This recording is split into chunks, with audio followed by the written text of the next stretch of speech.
शेठ मोहनलाल शहरातले खूप मोठे व्यापारी होते।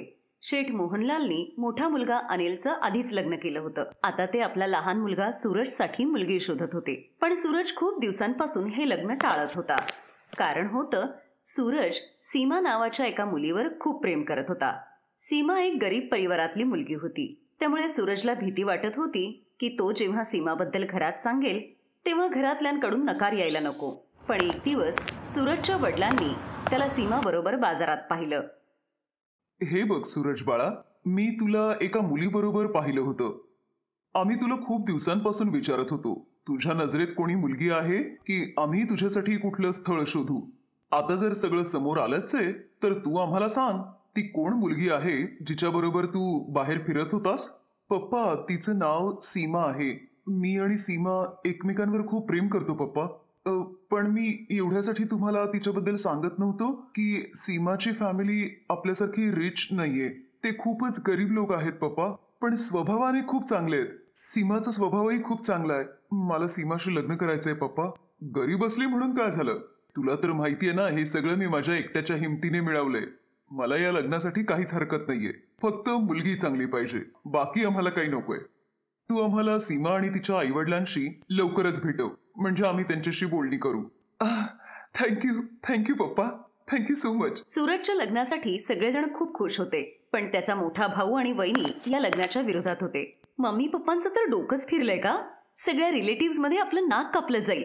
अरे जरा विचार करून तरी या लग्नासाठी हो म्हणायचं होतं ना। हे गरीब घराशी असं नातं जोडून ते उगाच त्यांचंही नाव खराब करतायत आणि आपलंही नाव खराब होतंय। मी तर तुला आत्ताच सांगतेय, जितक्या लवकर शक्य होईल तू वेगळा राहायला राह, नाहीतर आपणही यांच्याबरोबर इथेच सडत राहू। मी काही समजलं नाही नीलम।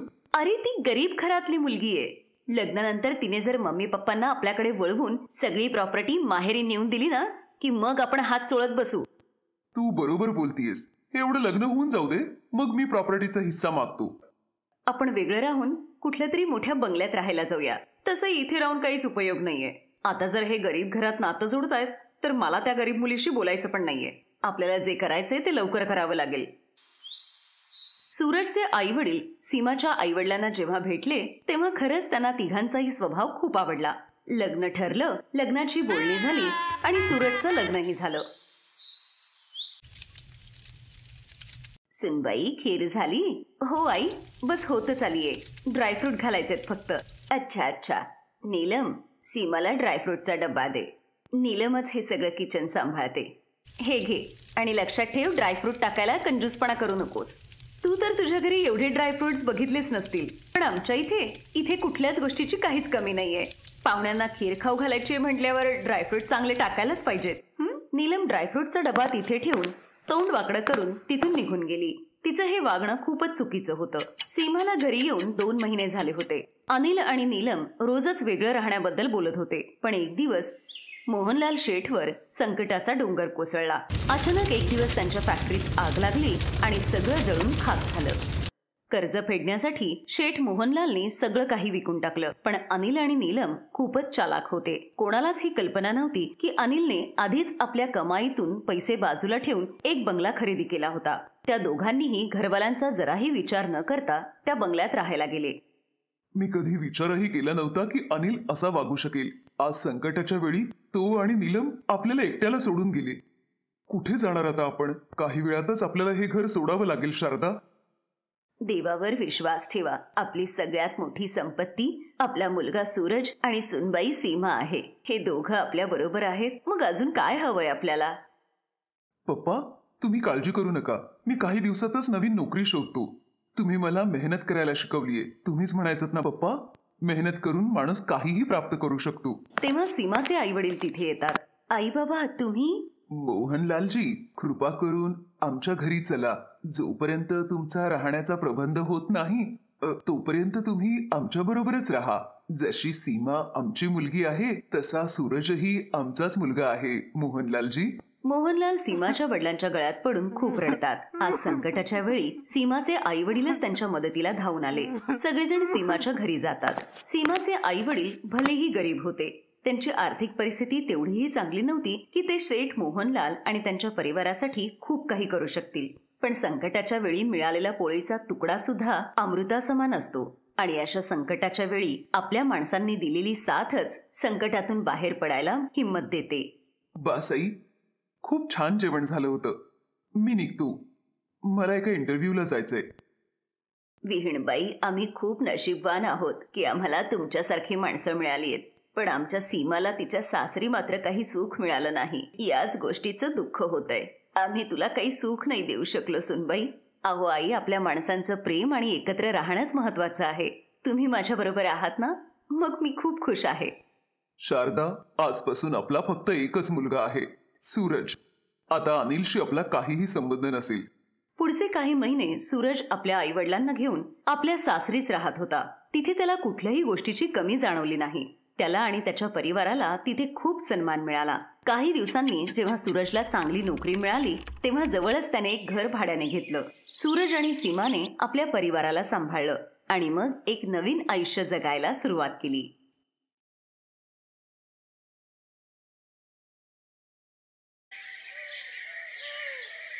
नागपूरमध्ये आशादेवी आपली 2 मुलं आणि सुनांबरोबर राहत होत्या.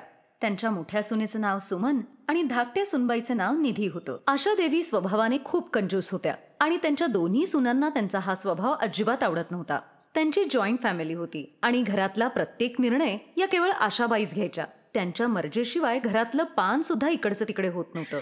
एक दिवस सकाळी सुमन आपल्या जावेला म्हणते, ओहो, आता आज काय बनवू ग खायला? एक काम कर, तू सासूबाईंना जाऊन विचार काय करायचं ते. निधीच्या लग्नाला काही महिनेच झाले होते, त्यामुळे ती आपल्या सासूला खूप घाबरत होती. नाही, प्लीज तुम्हीच विचारून या ना, मी नाही जाणार विचारायला. आपल्या सासूला घाबरत असल्यामुळे निधी त्यांच्या समोर जायला खूपच बिचकत होती. त्यामुळे सुमनलाच त्यांच्या समोर जायला लागायचं आणि त्यांच्या रागालाही सामोरं जावं लागायचं. तू तर हे असं बोलून नेहमीच बाजूला राहतेस आणि मलाच त्यांचं शिकार व्हायला लागतं. असो, मीच जाऊन विचारून येते आता त्यांना.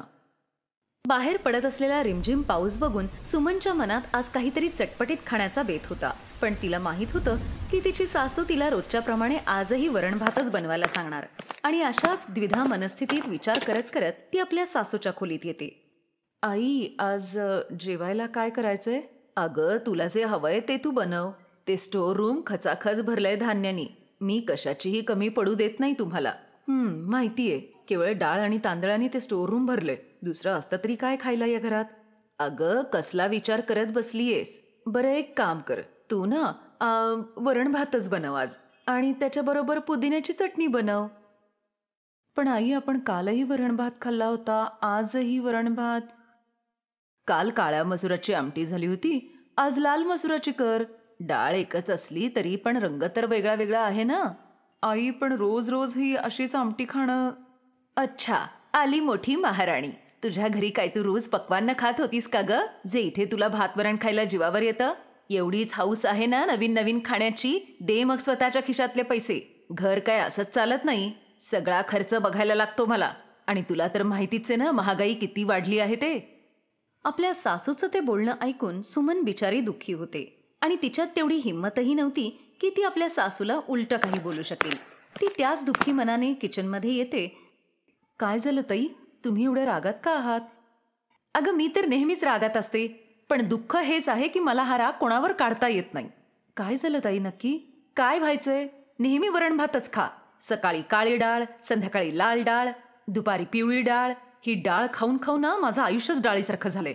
हे बोलणं ऐकून निधी खूप जोरजोरात हसू लागते आणि मग गुपचूप एका गॅसवरती भात आणि दुसऱ्या गॅसवर डाळीचा कुकर लावते. आशादेवींच्या घरात सकाळ संध्याकाळ केवळ वरण भातच बनायचा. असेच काही दिवस निघून जातात. आशादेवींच्या सुनांबरोबरच त्यांची मुलं सुद्धा आता रोज ऑफिसमध्ये वरण भात नेऊन कंटाळले होते. एक दिवस संध्याकाळी जेव्हा जेवणात ते डाळीची आमटी बघतात तेव्हा मोठा मुलगा आलोक, अरे यार, रोज ही भात आमटी खाऊन खाऊन ना मला कंटाळा आलाय आता. घरात दुसरी काही भाजी नाहीये का? रोज रोज तिन्ही वेळेला ती भात आमटीच खावी लागते. खरंच सांगतो तुला, माझ्या ऑफिसमध्ये रोज मी भात आमटी घेऊन जातो ना, सगळे मित्र सुद्धा मला चिडवायला लागलेत आता. आणि म्हणून त्यांनी माझं नाव आलोक दालवाला ठेवलंय. अहो, पण तुम्ही आमच्यावर कशाला ओरडताय? आम्ही तेच बनवतो जे आम्हाला आई सांगतात. अरे अरे, एवढा कशाला चिडतोयस? आणि तसंही या डाळीमध्ये काय अडचण आहे? आणि तुम्हाला दोघांना एवढीच अडचण होतीये तर उद्यापासून ही बनवेल तुमच्या दोघांसाठीची भाजी. सासूचं हे बोलणं ऐकून दोन्ही सुनांचा चेहरा चमकू लागतो. निदान आता तरी या घरात भाजी बनेल म्हणून. दुसऱ्या दिवशी सकाळी या दोघीजणी भाजी बनवण्यासाठी फ्रीज उघडतात तर त्यांना फ्रीजमध्ये कुठलीच भाजी दिसत नाही.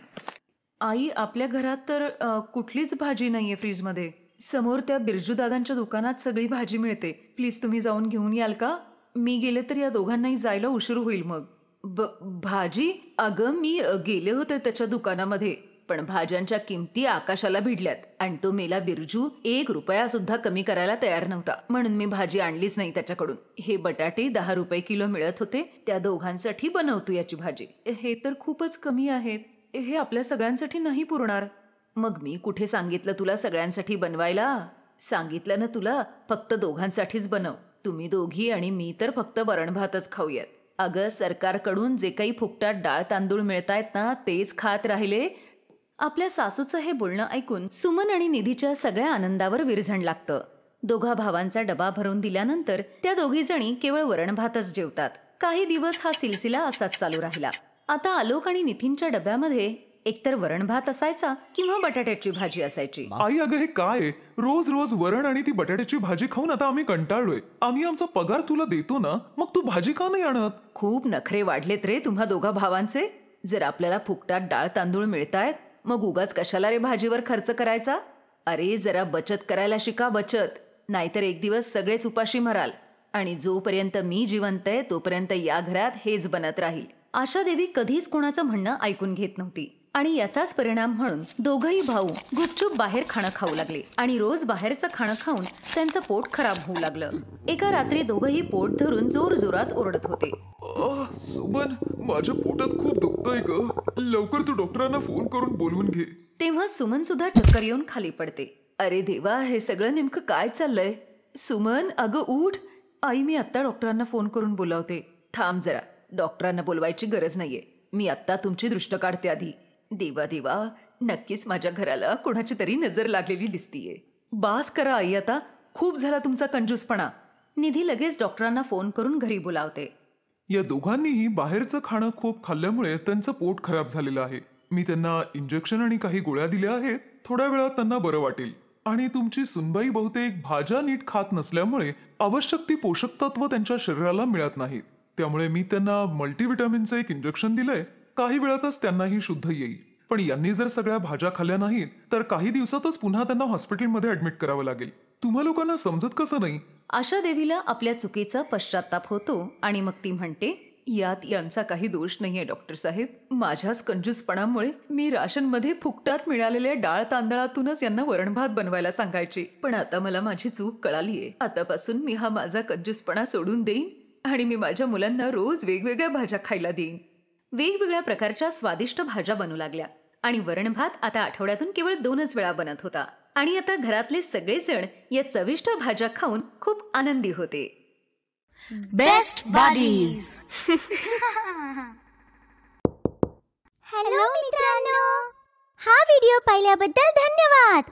जर तुम्हाला हा व्हिडिओ आवडला असेल तर कृपया लाईक, सबस्क्राईब आणि कमेंट नक्की करा. आणि हो, शेअर करायला पण विसरू नका. अजून असेच मजेदार व्हिडिओ पाहण्यासाठी खाली दिलेल्या घंटीला दाबा. बघत रहा बेस्ट बडीज.